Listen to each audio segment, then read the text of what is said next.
तो आप सब कैसे हो? आशा करती हूँ आप सब अच्छे हो, मस्त लाइफ को अच्छे से एंजॉय कर रहे हो। आज की हमारी स्टोरी है सुपर लेडी अनीता की।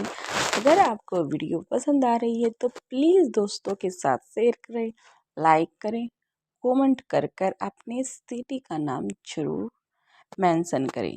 बिना किसी देरी के वीडियो को स्टार्ट करते हैं। आजकल जितने भी काम सौंपे जा रहे थे वो सभी में नाकाम रही। लेकिन ये अनोखी जानती थी कि जो अपने काम में सक्सेसफुल ना हो उसे दूसरा मौका दमयंती कभी नहीं देती। लेकिन बार बार हारने या फिर पराजित होने के बाद भी दमयंती इसे इतना प्यार क्यों कर रही है? आखिर क्या राज है इसके पीछे? ये तो मुझे पता लगाना ही होगा। फिर अनोखी कहती है कि मासा, ये सब आप क्या कर रही हो? अब अनोखी की बात सुनकर दमयंती हाथ के इशारे से चुप रहने का इशारा करती है, क्योंकि खुद लच्छों की ऐसी हालत देखकर दमयंती का जो आज खुशी उसके मन में और दिमाग में चल रही थी, उसके सिवा कोई नहीं समझ पा रहा था, नहीं जान पा रहा था। तभी दमयंती उन औरतों को अपने पास बुलाती है जो डॉक्टर थी। अब वो औरतें आकर दमयंती का इशारा पाते इसके साथ में खड़ी हो जाती हैं। दमयंती कहती है कि मुझे इसके फेस में हल्की सी सर्जरी करानी है। हल्की सी सर्जरी चाहिए जिससे कि इसे एक बार देखने से कोई भी पता ना लग पाए कि ये कौन है, लेकिन नेक्स्ट बार जब भी कोई देखे तो उसे फिर भी पता नहीं लगे कि आखिर ये कौन है। इसलिए जो इसकी ये फेस है इसका लुक चेंज करने के लिए तुम्हें इसकी सर्जरी करनी होगी। तभी उनमें से जो सबसे बड़ी डॉक्टर थी वो कहती है, मासा, ये काम लच्छों के सिवा कोई नहीं करता था और हमने ये काम बिल्कुल भी नहीं किया, तो हम क्या कर सकते हैं? क्योंकि आकाश की जो सर्जरी थी वो खुद लच्छों द्वारा ही की गई थी। अब दमयंती काफ़ी कंफ्यूज हो जाती है कि अब आगे वो क्या करे, क्योंकि खुद भी आज तक दमयंती ने किसी की सर्जरी नहीं की है। लेकिन ये तो सवाल खुद उसकी बेटी और उसके फेस का है, इस पर तो दमयंती कभी रिस्क ही नहीं लेगी। अब दमयंती इधर उधर टहलने लग जाती है, काफ़ी कंफ्यूज भी थी। तभी उसे दिखाई दे पड़ता है कि वही डॉक्टर एक कॉर्नर में बंधा हुआ है, क्योंकि उसने भागने की कोशिश की थी तो उसे पकड़कर वहीं बांधा गया था। तभी उसकी तरफ देखती है तो कहती है कि इसे छोड़ दो। तभी कुछ औरतें जाकर उसे बेलों से रिहा कर देती है। वो आदमी यानी कि वो डॉक्टर अब दमयंती के पास आकर पैरों में गिड़गिड़ाने की भीख मांगने लग जाता है। कहता है, प्लीज़ मुझे जाने दो, मैं आपके बारे में किसी को कुछ नहीं बताऊंगा। अगर आप कहो तो मुझे और मेरी फैमिली को एक साथ कहीं बाहर भेज दो। हम इस देश को ही छोड़कर चले जाएंगे जहाँ हमें जानने और देखने और मिलने वाला कोई ना हो। हम ऐसे स्थान पर भी रह सकते हैं। अब दमयंती के दिमाग में एक फुराती आइडिया आता है। वो उससे कहती है, तुम सर्जर भी हो ना? तभी वो हामी भर देता है। अब दमयंती कहती है कि अगर तुम्हें ये काम है, अगर तुम उस काम को अच्छे से कर दोगे और बिल्कुल 100% ठीक करोगे तो मैं तुम्हें अपनी इस कैद से रिहा कर दूंगी। अब डॉक्टर के फेस पर एक हल्की सी प्यारी सी उम्मीद जगने लग जाती है यहाँ से आज़ादी की। तभी वो हामी भर देता है। तभी पूछता है, माशा, क्या करना है आप मुझे बता दीजिए। अब दमयंती कहती है, वो तो मैं समय आने पर तुम्हें बता दूंगी। इतना कहने के बाद दमयंती वापस अपने पैरों को मोड़कर पीछे की तरफ मुड़ जाती है और वापस अपनी सीट पर आकर बैठ जाती है, क्योंकि उसने लच्छों को वापस नींद का इंजेक्शन दे दिया था ताकि उसके दिमाग शांत रहे। किसी तरह से कितनी रेस्ट की ज़रूरत है, अगर ये होश में अच्छे से आ जाती है तो वापस इसका दिमाग वहीं पर चला जाएगा जहाँ पर इसने अपनी लास्ट सांसें वहाँ पर छोड़ी थी उस लड़ाई में।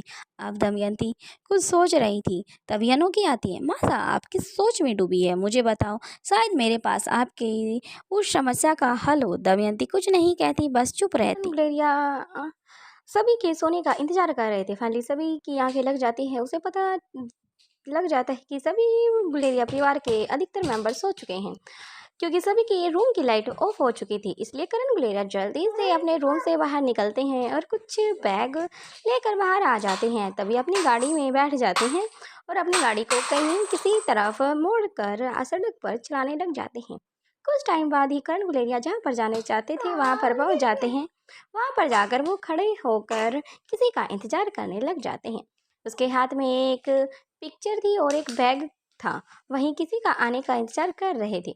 तभी वहाँ पर एक बाइक आई। एक एक व्यक्ति उतरा जो बिल्कुल करण गुलेरिया की एज का ही था, लेकिन उसने अपने फेस को पूरी तरह से कवर किया था। वह चलकर करण गुलेरिया के पास आ जाता है और करण गुलेरिया अपना बैग और वो फोटो उस आदमी के हाथों में थमा देते हैं और साथ में कहते हैं कि मुझे इस आदमी की सारी जानकारी चाहिए। यह कहाँ रहता है, क्या करता है और पिछले 30 सालों से ये कहाँ पर है और क्या काम कर रहा है, सब कुछ। करण गुलेरिया की बात सुनकर उस आदमी ने कहा, आपका काम हो जाएगा सर। आपके बाद करण ने उस बैग को भी उसकी तरफ ही बढ़ाते हुए कहा, ये तुम्हारे काम के आधे पैसे हैं, बाकी के तुम्हारे काम पूरा होने के बाद मैं तुम्हें तक पहुँच जाएंगे। अपनी बात पूरी करने के बाद करण गुलेरिया अपनी गाड़ी लेकर वहाँ से निकल गए थे। बहुत लंबे समय के बाद आज करण ने अपनी गाड़ी खुद ड्राइव की थी। सुबह हो चुकी थी। रोहित और अनिका भी अपनी उठ चुके थे। अनिका रोहित की बाहों में थी क्योंकि आज रोहित अपने डेली रूटीन के काम के लिए नहीं गया था। अब रोहित की आंखें खुल चुकी थी, लेकिन वह कब से अनिका की तरफ ही देख रहा था। खुद रोहित को भी नहीं पता लगता कि कितना टाइम हो चुका है। वो अनिका को उठाना भी नहीं चाहता था क्योंकि अनिका रोहित के हाथ पर अपना सिर लगाकर ही लेटी हुई थी। अब रोहित टेबल से अपना एक हाथ से अपना फ़ोन उठाकर यूज करना स्टार्ट कर देता है। उसका मन तो नहीं कर रहा था ऐसा ही अनिका को छोड़कर जिम में जाने का। एक हाथ से रोहित फ़ोन चला रहा था तो दूसरे हाथ में अनिका की जुल्फ़ों से खेल रहा था। रोहित अपनी उंगलियों को अनिका के जुल्फ़ों में फंसा कर घुमाने लग जाता है।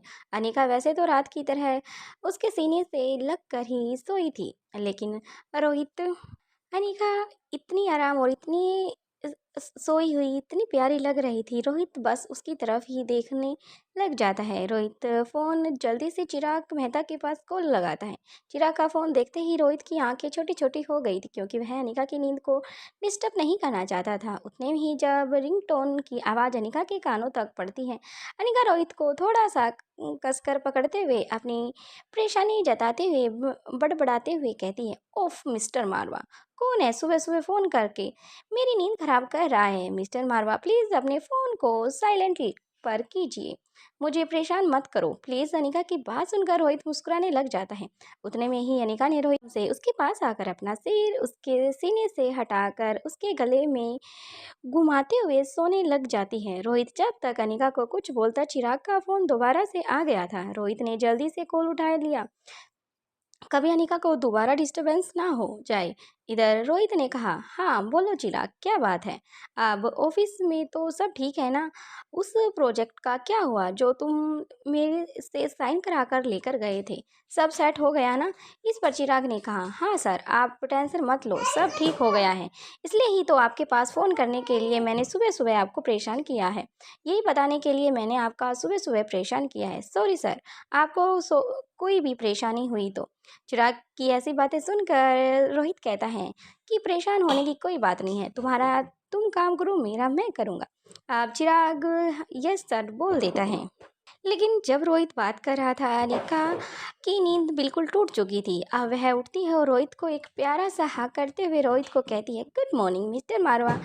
तभी अनिका को गुड मॉर्निंग करते हुए रोहित भी उसके फोरहेड पर किस कर देता है। अब अनिका अपनी कबर्ड खोलकर अपने कपड़े लेकर वॉशरूम में चली जाती है। अनिका अपने कपड़े बदल कर आई दूसरी तरफ, रोहित भी हल्के गहरे कलर का एक सूट बूट पहनकर बिल्कुल रेडी हो जाता है। रोहित भी जब अपना बात करके आया तो अनिका उसकी तरफ देखती रह जाती है कि उसके छोटे छोटे बाल उसके फोरहेड पर आकर बिल्कुल बहुत प्यारे लग रहे थे। अनिका वॉशरूम से आकर अब रोहित की तरफ आगे बढ़ जाती है। जब रोहित से आता है, अनिका उसकी तरफ देखती रह जाती है। अब उसकी नज़रें रोहित से हट ही नहीं थी। अनिका भी थम सी गई थी। अनिका ने आज ब्राउन कलर का एक जंप सूट पहना हुआ था जिसकी वजह से सिर्फ एक गला था, जिसकी आगे का गला ज़्यादा बड़ा ना होते हुए भी उसका पीछे का गला ज़्यादा डीप था, जो कि स्लीवलेस था। उसके गोरे गर्दन, उसके गोरे गोरे गाल, उसके लंबे बाल रोहित को भी अपनी तरफ अट्रैक्शन कर रहे थे। अनिका उतने में ही रोहित का फ़ोन बजने लग जाता है। रोहित का ध्यान टूट जाता है। वह अपने जेब से फ़ोन निकालने अनिका की तरफ से मुड़ जाता है। अनिका भी अब मिरर के सामने जाकर खड़ी हो जाती है, अपने बालों को संवारने लग जाती है। ऐसे रोहित वॉशरूम से बाहर आता है। अनिका रोहित की तरफ देखती रह जाती है क्योंकि आज रोहित काफ़ी अट्रैक्टिव लग रहा था। तभी रोहित अनिका की तरफ ही देख रहा था क्योंकि अनिका भी आज काफ़ी अच्छी लग रही थी। भले ही दोनों ने मैच करके कपड़े नहीं पहने थे, अपने आप से ही पहने थे, लेकिन आज दोनों का कपड़ों का कलर कॉम्बिनेशन सेम ही था, इसलिए दोनों काफ़ी अच्छे लग रहे थे। तभी रोहित अनिका के पास आकर कहता है, देखो अनिका, हम दोनों की सोच और मैच और पसंद कितनी मिलती है। अब अनिका भी प्यारी स्माइल कर देती है। अब रोहित अनिका को छेड़ने के लिए इसके पास आ जाता है। तभी अनिका कहती है, मिस्टर मारवा, आजकल आपकी शैतानी बहुत ज़्यादा ही बढ़ चुकी है क्योंकि आप पता नहीं कभी भी कुछ भी करने लग जाते हो। अब रोहित कहता है कि नहीं अनिका, मैं ऐसा कुछ नहीं कर रहा, बस मैं अपनी प्यारी सी अनिका यानी कि अपनी प्यारी सी बीवी को हक करने के लिए ही आया हूँ। अब अनिका कहती है, बस हक ना। अब रोहित भी हाँ में सिर हिला देता है और अनिका रोहित हक करते हैं और अनिका को वो कहता है कि मुझे ऑफिस में ज़रूरी काम है इसलिए मैं जा रहा हूँ। इतना कहकर रोहित अपना बैग और लैपटॉप लेकर जैसे ही रूम से बाहर निकलता है तभी उसकी मुलाकात सनी से हो जाती है। अब सनी रोहित को टोंट मारते हुए कहता है, और भैया नींद तो अच्छी आई होगी ना आपको। अब रोहित कहता है कि तुझे मेरा सोने जगने का ज़्यादा कुछ ख्याल हो रहा है आजकल, क्या बात भाई, आजकल तुम्हारा ध्यान मुझ पर ही है क्या, अपनी मुक्ता पर नहीं है। अब रोहित ये बात कहता है तभी अनिका भी पीछे से आ जाती है। वो कहती है, अपने दोनों हाथों को क्रॉस कर और दीवार के साथ सट कर खड़ी हो जाती है। फिर पीछे से आवाज़ करके कहती है, मिस्टर मारवा, ये सब आपका ध्यान इसलिए रख रहा है क्योंकि आप तो इसका ध्यान ही नहीं रख रहे, क्योंकि बच से इन दोनों की एंगेजमेंट हुई है लेकिन आपने तो शादी का सिलसिला बिल्कुल उठाया ही नहीं है। अब इनको एंगेजमेंट करने तक ही सीमित रखोगे क्या आगे भी कुछ बात चलाओगे। अब रोहित भी समझ आता है कि सनी बार बार उसका मजाक क्यों उड़ा रहा है। अब रोहित सनी की तरफ प्यारी सी स्माइल देता है, फिर कहता है, बहुत जल्द तुम्हें भी शादी के बंधन में बांधने वाला हूँ, थोड़ा सा सब्र रखो। अब सनी भी के फेस पर भी एक प्यारी स्माइल आ जाती है, शर्म के साथ गाल लाल हो जाते हैं और सनी अब आगे की तरफ बढ़ जाता है। तो वहीं दूसरी तरफ रोहित मारवा भी आगे की तरफ बढ़ता है लेकिन रुक जाता है, फिर पीछे की तरफ देखता है। अनिका, थैंक यू तुम्हें मुझे ये याद दिलाने के लिए। अनिका भी कहती है, कोई बात नहीं मिस्टर मारवा, ये तो हमारी पर्सनल बात है। रोहित अब अनिका से कहता है, अनिका आज भी तुम्हें कोई सरप्राइज चाहिए। अनिका की आंखें बिल्कुल फटी की फटी रह जाती हैं और ना में सिर हिलाती है, कहती है, मुझे अब कोई भी ऐसा वैसा कोई भी सरप्राइज नहीं चाहिए। अब रोहित फिर अनिका को छेड़ते हुए कहता है, अनिका, जो मैंने तुमसे कल क्वेश्चन किया था क्या वो ठीक है ना, उसके बारे में ज़रूर सोचना। अनिका कहती है, मिस्टर मारवा, कल मैंने आपको उसका आंसर दे दिया था, इसलिए आप उस चीज़ को नहीं उठाओगे तो काफ़ी अच्छा होगा। अब रोहित प्यारी सी स्माइल देकर अनिका को आगे की तरफ बढ़ जाता है। अनिका भी अब रेडी हो चुकी थी और अंडरग्राउंड लैब की तरफ बढ़ जाती है क्योंकि आज बहुत दिनों बाद उसे सौम्या से बात करनी थी। अनिका का नेक्स्ट स्टेप क्या होगा, क्या करेगी वो सौम्या के साथ। अगर वीडियो पसंद आ रही है तो प्लीज़ दोस्तों के साथ शेयर करें, लाइक करें, कमेंट करें। अगर अभी तक चैनल को सब्सक्राइब नहीं किया तो सब्सक्राइब करके बेल आइकन की घंटी दबाना मत भूलना। और अगर आप सभी को मेरी कोई भी थोड़ी सी भी हेल्प करनी है तो आप सब कमेंट करके बता सकते हो स्टोरी के रिलेटेड। अगर आपको मेरी स्टोरी अच्छी लग रही है तो फिर तो क्या बात है, बाकी का मैं अपना बेस्ट करने की पूरी कोशिश कर रही हूँ, बस आप लोगों का साथ चाहिए, आगे अपने आप निकल जाएंगे। Thank you friends.